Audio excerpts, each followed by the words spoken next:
अशी पुढची महिला तिने कोणत्या क्षेत्रात उल्लेखनीय कामगिरी केली आहे, काय आहे तिचं कर्तृत्व, बघूयात ऑडिओ व्हिज्युअल.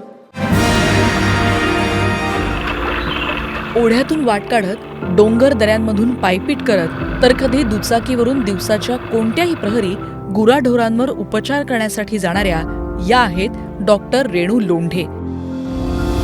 मूळच्या हरियाणाच्या असलेल्या रेणुताईंची कोकणाशी ओळख झाली ती त्यांच्या लग्नानंतर.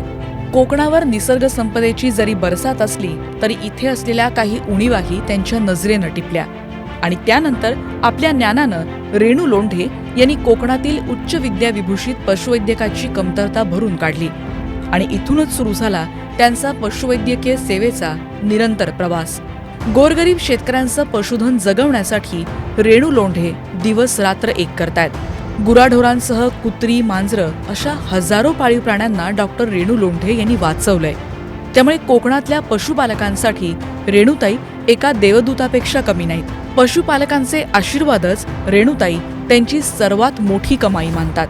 मोठ्या पगाराची नोकरी सोडून कोकणातील दुर्गम भागातील पशुधन वाचून शेतकऱ्यांना आधार देणाऱ्या डॉक्टर रेणू लोंढे यांच्या अलौकिक कार्याला न्यूज 18 लोकमतचा सलाम.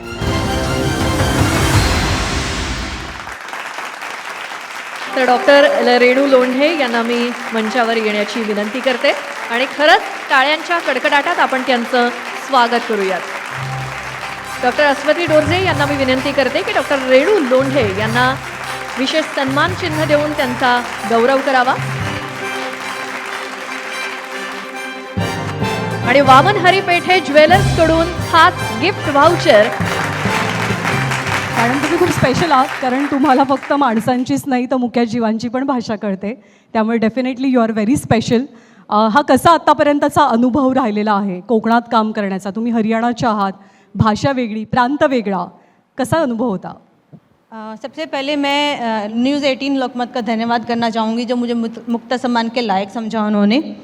वहाँ हरियाणा से यहाँ आने के बाद सबसे बड़ी प्रॉब्लम लैंग्वेज की थी. मुझे लगता था कि लोग मुझे समझेंगे या नहीं, मेरा जो काम है वो उनको समझ में आएगा कि नहीं, उससे पहले मुझे उनको समझना पड़ेगा ना. तो मैं थोड़ा मेरे हस्बैंड के साथ शुरुआत में विज़िट करने जाती थी, वो भी एनिमल डॉक्टर ही हैं.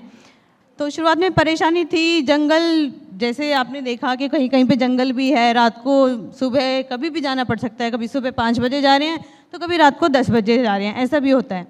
और कोई भी परेशानी होने पे उनको कैसे फर्स्ट एड करके पेन से रिलीफ दिलाना है तो मैं उनकी हेल्प करती हूँ. और अभी छोटे बड़े सभी तरह के जानवर का मैं ट्रीटमेंट और मार्गदर्शन शेतकरियों का कर लेती हूँ. खूप खूप आभार आपले आणि थँक्यू सो मच. पुन्हा एकदा तुम्हाला शुभेच्छा.